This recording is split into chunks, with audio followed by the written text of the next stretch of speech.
দর্শক সালাম এবং শুভেচ্ছা রইল। একটা খুব ইন্টারেস্টিং নিউজ করেছে আজকের পত্রিকা।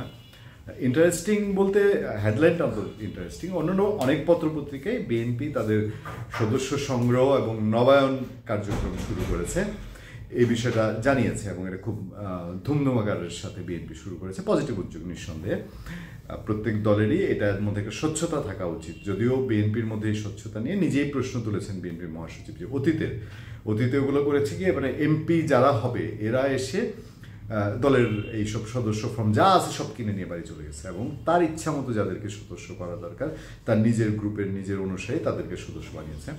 মির্জা ফখরুল বলছেন যে সদস্য নবায়নটা প্রয়োজন আছে, তৃণমূলে যারা আছেন তাদেরও জানতে হবে যে সদস্য নবায়ন হচ্ছে এবং এটা টাইম টু টাইম দলের সঙ্গে অ্যাটাচমেন্ট বাড়ায়। ইন্টারেস্টিং জায়গা হলো যে এটা চলমান প্রক্রিয়া, এটা সব দলেই হয়। এখন বিএনপি এখন তার এনভায়রনমেন্টটা অন্তত অনুকূল, তাদের নেতাকর্মীরা জেল থেকে মুক্তি পাচ্ছেন, ফলে দলকে সংগঠিত করার গোছানোর জন্য এই ধরনের কাজ করবেন। আমি একটু আপনাদেরকে মনে করিয়ে দিই দুটা জিনিস। একটা হচ্ছে বিএনপি 2008-এ ইলেকশনের পরে 2009-এ আওয়ামী লীগ যখন ক্ষমতা নিল তখন বিএনপি চেয়ারপারসন এবং খালেদা জিয়া একটা বছরকে তার সাংগঠনিক বছর ঘোষণা করেছিলেন, কিন্তু এত প্রতিকূল পরিবেশ ছিল তখন এক বছরেও বিএনপি তার সারা দেশের সাংগঠনিক কমিটিগুলো করতে পারেনি। এখন বিএনপি মহাসচিব আশা করছেন যে এক মাসের মধ্যেই তাদের তৃণমূল পর্যন্ত সমস্ত কেন্দ্রীয় মেসেজ চলে যাবে, সাংগঠনিক সম্পাদকরা দায়িত্ব পালন করবেন। ইন্টারেস্টিং যে জায়গায় বলছি, ওই 2008-9-এর পরেই বিএনপি মহাসচিবে মেনলি উদ্যোগী এবং অ্যাক্টিভ ছিলেন। বিএনপি তার নেতাকর্মীদেরকে নিয়ে তখনও কিছু ট্রেনিং সেমিনার করেছিল, তাদের নৈতিকতা, দল সম্পর্কে জানা, গঠনতন্ত্র এগুলো নিয়ে করেছিল। কিন্তু তখন খুব ওই যে মানে কে শোনে কার কথা, এই নেতাকর্মীদের যেই মেন্টাল সেট আপ ছিল যে এই 5 বছর পরে আওয়ামী লীগ গেলে ক্ষমতায় আসবো, আবার টেন্ডার, আবার এটা সেটা, ছাত্ররাও টেন্ডারবাজি করে, যুবরাও টেন্ডারবাজি করে, স্বেচ্ছাসেবকরাও টেন্ডারবাজি করে, মূল দল তো করেই। তো ওই সময় আর ওই সেমিনার গেছে আসছে, হাজিরা দিচ্ছে, কথা রাখতে হয়, মহাসচিবের সম্মান করতে হয়। তিনি তো তখন ভারপ্রাপ্ত মহাসচিব, আমার যদ্দূর মনে পড়ে কাজের কাজ হয়নি। এবার বিএনপি মহাসচিব বুঝেছেন ঘটনা কি, ঘটনা তো এখানে না, এই যে বিএনপি আওয়ামী লীগ, শুধু বিএনপি বলবো না, বিএনপি আওয়ামী লীগ, আমি এর আগে একদিন একটা কন্টেন্ট আপনাদেরকে বলেছিলাম, এদের সমাবেশ মিছিলে গেলে পরে মানে নেতা কি বলে শুনবেন না, কর্মীরা যে স্লোগানের তালে থাকে। এবং স্লোগান কি জানেন?